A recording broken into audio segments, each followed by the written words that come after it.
Hey everyone, and welcome to Skillcapped. My name is Dr. Zora, and in today's video, we're giving you the breakdown on 3 shooting techniques that you can use in Valorant to improve your aim and crush your enemies. A common mistake we see players making in Valorant is not using proper shooting technique in game. Most players think they can just hold mouse 1 whenever they see an enemy and get a kill at some point before they run out of bullets. While this may potentially be the case for some scenarios, it doesn't give you the full picture on how you should be shooting at certain situations. Different scenarios call for different techniques. The 3 different shooting techniques are tapping, bursting, and spraying. We're going to keep things crystal clear on when you should use each technique so you know exactly what you need to do at all times while you're playing Valorant so you can drastically advance your skills. So without further ado, let's jump right into it.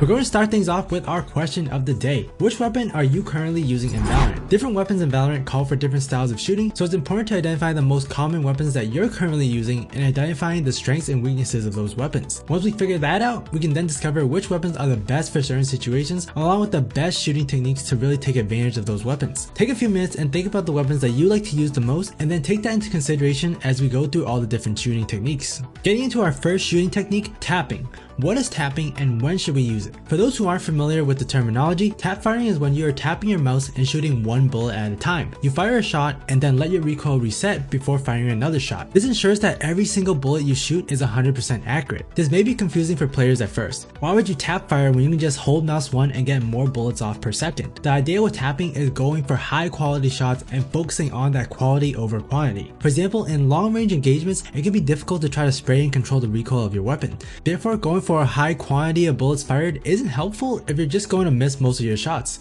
Instead, tap firing can actually help you hit your opponent more often than spraying in these instances. With tap firing, there's no recoil to control. Simply get your crosshair onto the enemy head, tap, and they're dead. The best weapons to tap fire include the classic, Ghost, Sheriff, Vandal, and Guardian. We don't suggest tapping with any of the other weapons as they really don't do enough headshot damage to make it worthwhile and rewarding. With pistols in particular, the term tapping takes a bit of a different definition. With pistols, your only option is to tap fire, but you want to keep in mind that you're going for 100% accuracy. Many players try to spam click their mouse with pistols and you end up having to deal with a lot of recoil. By slowing down your shots just a tad and waiting for the recoil to reset, you're guaranteeing accurate bullets. The reset time for pistols is quite fast, so you won't really slow down your firing rate all that much, but you'll get a massive accuracy boost. So make sure to take your time with pistols, as quality again trumps quantity. Tapping with the mentioned rifles is really going to shine in big maps such as Icebox and Breeze, where you're going to get into long range fights. A long range fight is defined as any engagement where you're 30 meters or more away from the enemy. It's hard to spray and land your shots at these distances, so tapping is going to be much easier. Tap firing is also a way to practice your aim. In particular, tapping helps with your tracking and crosshair placement. When tapping, you want to focus on hitting headshots at all times and making sure each bullet counts and is hitting. You can practice this by going into the training range or going into deathmatch and solely focusing on getting one tap kills. We recommend going into the range and getting comfortable there before progressing to deathmatch. In deathmatch, this can definitely get a bit frustrating as you'll likely suffer some deaths when you could have gotten the kill with the full spray, but the long-term effects of practicing tapping are much more important though, so we recommend sticking with it and implementing it into your training so that you can pull it off when you need it in your actual competitive games. Remember, deathmatch does not affect your rank, but getting those long-range tap kills could be a difference maker when you're in competitive.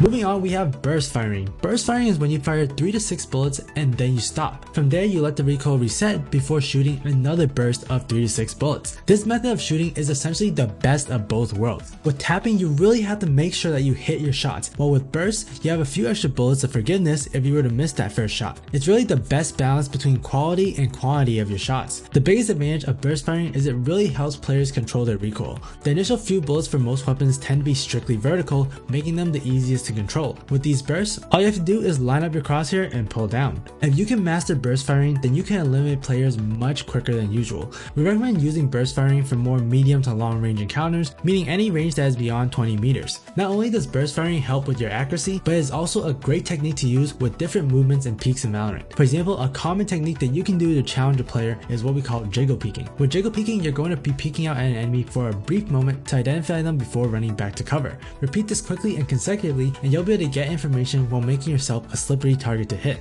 Now, to fully take advantage of this technique, you can implement burst firing. Peek out for that brief moment and then fire a quick burst before backing away. You'll only have a small window to take out the enemy, but the enemy will also be in the same situation. If you repeat this enough and the enemy is just standing still, you'll actually end up with an advantage during the fight. You know exactly where the enemy is and can perfectly time your shots, while the enemy has to be constantly reacting to your peaks, which can definitely throw their aim off. You could also perform strafe shooting, which is a fairly similar technique technique with bursting. If you are in a long range duel and both sides aren't able to get the kill in the first few shots, then you want to strafe to the side before shooting again. This helps keep you mobile so that the enemy has to adjust their crosshair. We recommend just strafing for a brief second before stopping and going in for another burst shot. Repeat this until the enemy is killed. Being able to move around while bursting is one of the strongest aspects of this shooting technique. The best weapons for bursting include the Spectre, Stinger, Bulldog, Phantom, and Vandal. These weapons either have crazy recoils that can be better controlled with bursts at longer ranges, but also have the damage necessary to allow you to get kills with a few rounds of burst firing. Last but not least, we have spraying, which most of you guys are probably familiar with, but there's more to it than meets the eye. Spraying is the most straightforward of these shooting techniques. You hold mouse 1 and you pray that some of your shots hit and the enemy gets eliminated. The issue with this thought process though is it's taken way too literally, where players will actually try to spray their entire magazine clip without ever stopping just to try to take one player down. The problem with doing this is that most weapons, particularly the rifles, have RNG in their recoil patterns. For example, if we were to spray the Phantom or Vandal multiple times, you'll see the patterns change ever so slightly each time. The issue that this causes is that you can't actually control the recoil if it's random. The good news is that this randomness doesn't occur until later in the spray. We've tested the Vandal and Phantom and found that the RNG doesn't occur until about the 11th bullet, where the recoil starts to go horizontally versus vertically. This means that we can control the spray much better within those bullets, and we should not try to spray further than that bullet number. If necessary, we found that the RNG isn't too bad by the 15th bullet, but we really should be stopping our spray by that point at the very most. Otherwise, we risk having to deal with that randomness. Plus, if we weren't able to kill someone within 15 bullets, we gotta work on our aim some more, fellas. With this in mind, spraying is going to be actually one of the most common ways that you're going to fire your weapons. You get to fire as fast as possible, and if you can control the recoil, you'll still have high quality shots. We recommend spraying for short and medium ranges, anything within the 20-meter mark. Since players are closer, their models are going to be bigger and you'll have a much easier time of landing your shots. You should be able to take them out within a few bullets. So no need to really waste time trying to do tapping or burst firing at close ranges, as these techniques are meant more for trying to improve your accuracy in situations where it's hard to control your aim when you're spraying. Spraying is also the best shooting technique when you're facing against multiple enemies at once. If you end up staring down at 2 or more players during your peak, you'll want to try to spray one player and then transfer to the other. In particular, this is really good to do with the SMGs since they don't have that much recoil to deal with when performing these transfers. They can also be done with the more powerful rifles though. In these situations, you don't have time to stop shooting and letting the recoil reset, or you're gonna be dead. So spraying is 100% the best option in those scenarios. While spraying is the most commonly known shooting technique, it's important that we understand how to properly do it to ensure that we get the most accurate bullets possible. If we stick to the ranges stated and don't overspray until the clip is completely empty, you'll find yourself in a pretty good spot. Master the recoil with those first 11 bullets and you'll become insane with your sprays. The best weapons for spraying include the Spectre, Bulldog, Vandal, Phantom, and of course the Odin. The Odin is the one exception to these rules since it has so many bullets and no RNG on its recoil, so you can spray this for days. However, the close range rule still applies. Please don't try to full spray an Odin at an enemy that's like 1,000 meters away. Alright, if you haven't already, make sure to drop a comment on which weapon you're currently using the most in Valorant. We here at SkillCapt want to thank you for watching. We'll catch you in the next. I'm Dr. Zora, and good luck out there.